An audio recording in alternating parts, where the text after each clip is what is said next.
Hola, soy Ana González, tu profesora de Historia, y hoy desarrollaremos la semana número 16, Ciclo Ordinario Virtual 2019-2. Ahora nos vamos con las preguntas. Bien, vamos con la pregunta número 1 rápidamente. En el primer gobierno de Manuel Prado Ugarteche se creó las corporaciones de desarrollo de empresas públicas para impulsar el progreso. Una de ellas fue la Corporación Peruana del Santa, que era para el desarrollo de...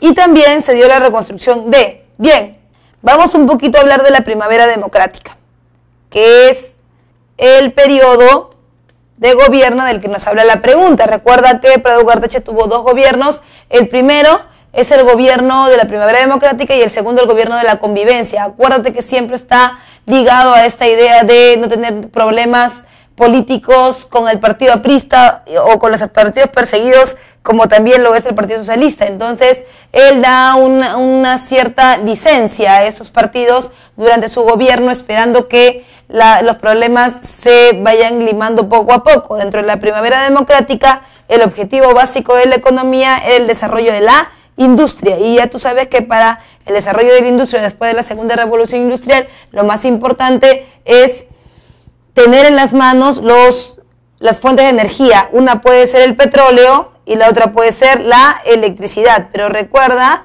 que en el caso de la electricidad tenemos que ver que es una fuente mucho más económica, teniendo en cuenta que la geografía nos favorece, y es por eso que se toma la fuente de energía más cercana como la electricidad, que va a ser originada, digamos, va a ser creada desde las centrales hidroeléctricas, como en este caso la del Pato.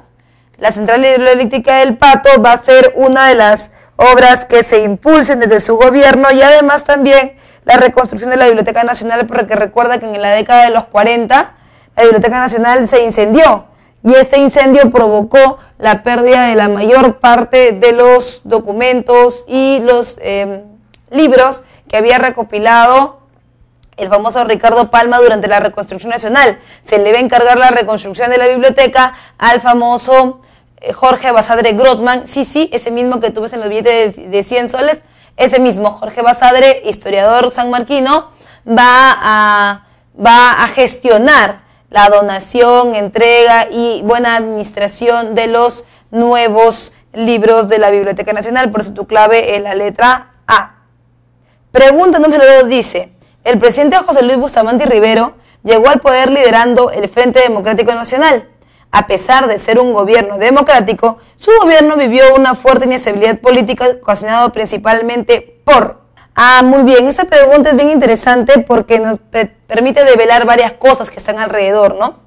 Una de ellas es su relación con el APRA. Tú recuerdas que antes de que José Luis Bustamante Rivero llegue a ser presidente, él pues era un personaje que era un industrial, pero poco conocido en la arena política. Quien era el más conocido en la arena política era Víctor Raúl Haya de la Torre, pero tú recuerdas que según ley de emergencia del gobierno de el Mocho Sánchez Cerro, el APRA y el Partido Socialista no podían participar en la política peruana. Por lo tanto, el APRA apoyó ¿a quién? El APRA apoyó a Bustamante en la candidatura que lo sacó presidente, con la única consigna de que Bustamante, ya llegado el momento, les diera una curul o les diera un grupo de escaños en el Congreso, porque recuerda que para ese momento el Congreso es bicameral y la bicameralidad del Congreso va a permitir que hayan Cámara de Senadores y Cámara de Diputados. La Cámara de Senadores, afortunadamente, y para ellos,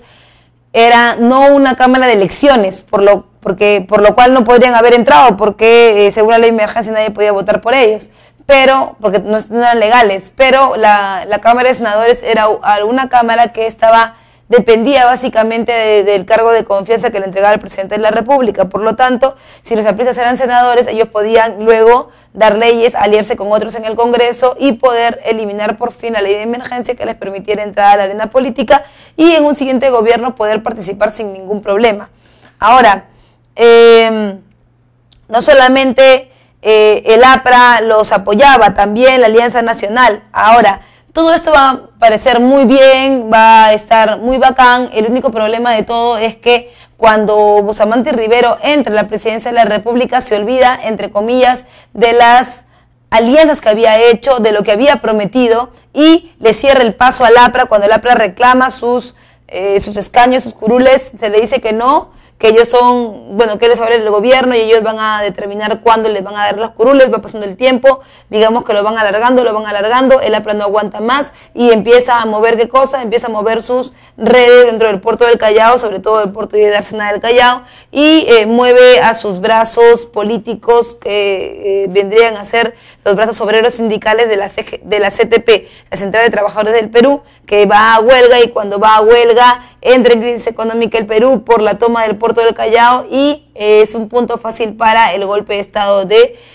Odría. Así que con esto tenemos que tiene dos enemigos fuertes, tiene Bustamante y Rivero, que antes habían sido sus amigos. Uno, el APRA, y el otro, la Alianza Nacional, que se van a oponer a su gobierno por el incumplimiento de las promesas de Bustamante y Rivero. Por eso tu clave es la letra C. Pregunta número 3 dice: el gobierno de Manuela Odría dispuso de cuantiosos fondos fiscales que permitieron la realización de obras públicas y dio impulso a la educación.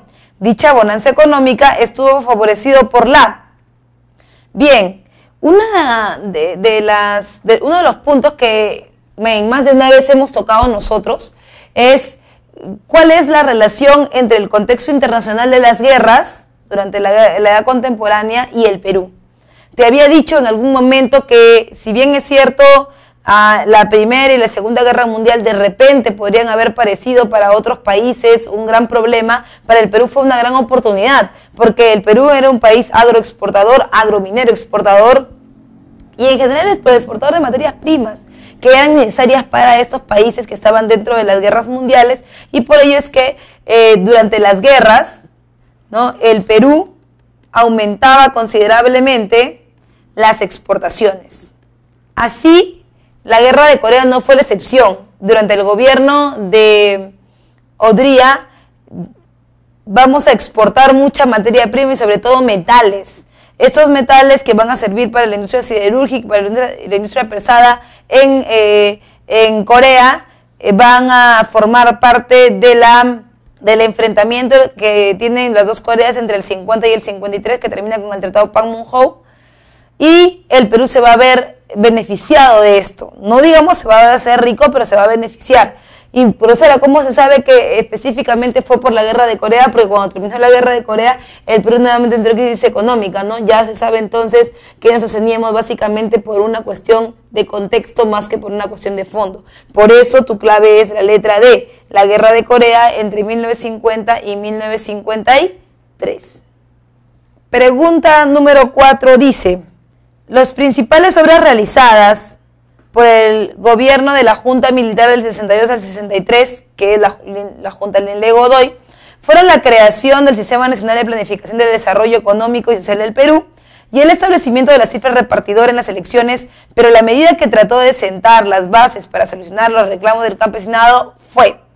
Muy bien, vamos a darnos cuenta de algo interesante, que cuando nos hablan de esta Junta Militar Lile Godoy, es una junta que busca la reestructuración rápida y momentánea de algunas formas pequeñas que había dejado Prado ya en su gobierno anteriormente. Entonces, nos pregunta qué medidas se tomó para sentar las bases de los reclamos del campesinado. Y en esta ocasión tenemos que decir que fue la promulgación de la Ley de Bases de Reforma Agraria. ¿Por qué? La idea era repartir las tierras trabajadas por mano de obra campesina. Es decir, las tierras siempre estuvieron en manos de ¿quiénes? De los gamonales, de los terratenientes, recuérdalo, desde la República Aristocrática.